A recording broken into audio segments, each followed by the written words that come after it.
Esta cara, la sonrisa más famosa del planeta, la Mona Lisa, símbolo del Renacimiento, la obra cumbre de un genio universal, un hombre que fue pintor, inventor, científico y arquitecto, el hombre perfecto. ¿Y si te dijera que el hombre que pintó esto se consideraba a sí mismo un fracasado? Que esta, su obra maestra, la consideraba inacabada y tardó 16 años en pintarla porque no podía concentrarse, que en sus cuadernos escribió una y otra vez la misma frase llena de angustia: dime si alguna vez he hecho algo.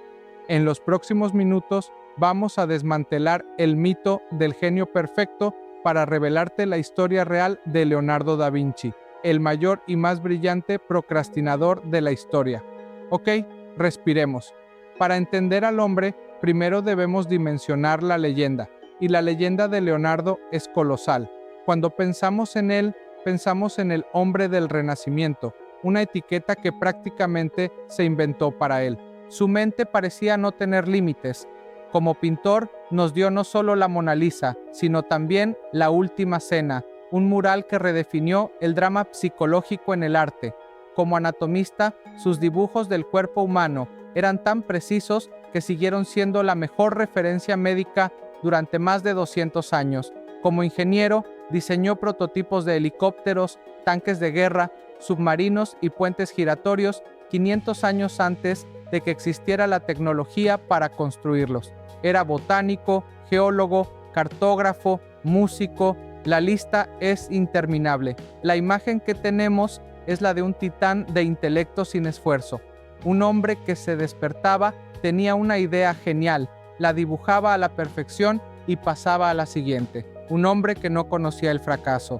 Pero esa imagen, esa leyenda de perfección impecable, es la mayor ficción de todas. La verdad, oculta en sus propios cuadernos y en el rastro de proyectos que dejó a medias, es la historia de una lucha constante, una guerra entre una curiosidad infinita y la parálisis de un perfeccionismo enfermizo. Para encontrar al verdadero Leonardo, no debemos mirar sus obras maestras terminadas, debemos mirar el cementerio de sus ambiciones abandonadas. La primera prueba, la adoración de los magos. En el año 1481, un joven Leonardo recibe un encargo prestigioso de los monjes de Florencia.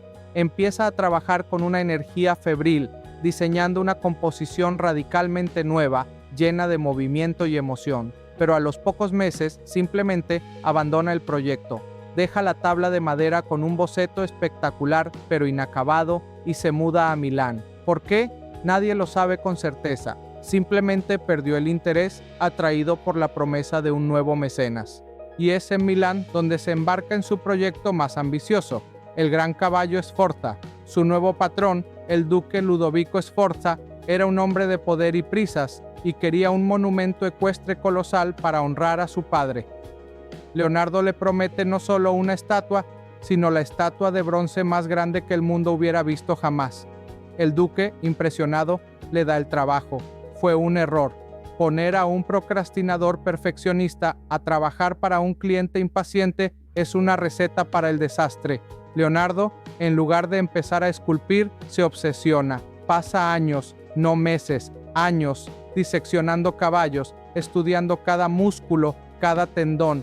Llena cuadernos enteros con dibujos anatómicos de una precisión asombrosa. Finalmente, después de más de una década, crea un modelo de arcilla gigantesco, de más de 7 metros de altura, una maravilla que dejó a toda la ciudad boquiabierta. Y luego, nada. Pasó tanto tiempo perfeccionando la forma que nunca resolvió el problema de ingeniería de cómo fundir 70 toneladas de bronce de una sola vez. El proyecto se estancó. Para colmo, el bronce que había reunido fue confiscado y usado para fabricar cañones. Años después, tropas francesas invasoras usaron el monumental modelo de arcilla para practicar el tiro con arco, destruyéndolo por completo.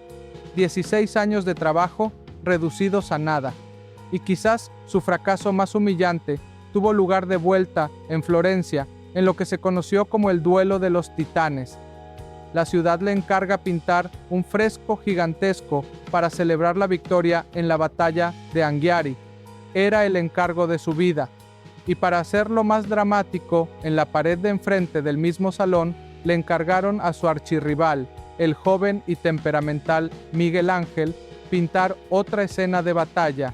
Toda Florencia contuvo el aliento. Era el choque de dos genios: Leonardo, el científico elegante y veterano; Miguel Ángel, el escultor apasionado y visceral.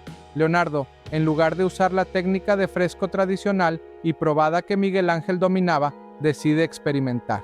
Inventa un nuevo tipo de yeso y una técnica de pintura a la cera que había leído en un libro romano antiguo. El resultado fue un desastre catastrófico. Al intentar secar la pintura con braseros, los colores empezaron a derretirse y a escurrirse por la pared en un chorreo vergonzoso. En una humillación pública frente a su mayor rival, Leonardo abandonó el proyecto, dejando tras de sí una obra maestra arruinada y perdida para siempre. Un cuadro a medias, una estatua que se desmoronó, un fresco que se derritió. Este es el verdadero patrón en la vida de Leonardo. Entonces, ¿qué pasaba en esa mente? ¿Era pereza? No, eran dos fuerzas que luchaban en su interior, una curiosidad insaciable y un perfeccionismo paralizante. Su curiosidad era su superpoder y su kriptonita. No podía evitarlo. Si estaba pintando el retrato de una mujer, como la Mona Lisa, se obsesionaba con la geología de las rocas, del paisaje de fondo, y pasaba semanas estudiando la erosión de los ríos. Si estaba diseñando una máquina, se distraía con la física del vuelo de los pájaros. Sus famosos cuadernos son la prueba de este caos creativo. Más de 7,000 páginas que han sobrevivido, llenas de ideas, bocetos, ecuaciones, listas de tareas. Describe la lengua del pájaro carpintero, anotaba en una página. En otra, calculaba el área de un círculo o diseñaba un sistema de canales. Era una mente que no podía seguir un solo camino porque le interesaban todos los caminos a la vez. Y a esta curiosidad sin límites se sumaba su perfeccionismo. Leonardo entendía el mundo natural mejor que nadie en su época. Veía la complejidad de la luz, la sutileza de una expresión, la perfección de la anatomía humana, y se daba cuenta de que nunca, jamás, podría replicar esa perfección en un lienzo o en mármol. Esta conciencia de sus propias limitaciones lo aterraba. Era más fácil para él dejar un proyecto en el estado perfecto de la imaginación que enfrentarse a la realidad imperfecta de una obra terminada. Abandonar un proyecto no era un fracaso, era una forma de preservar su potencial ideal. Pero esta misma curiosidad caótica que saboteaba sus encargos también era la fuente de su genio más revolucionario. En ninguna parte es esto más claro que en la conexión directa entre su ciencia y su arte. Tomemos su obsesión por volar.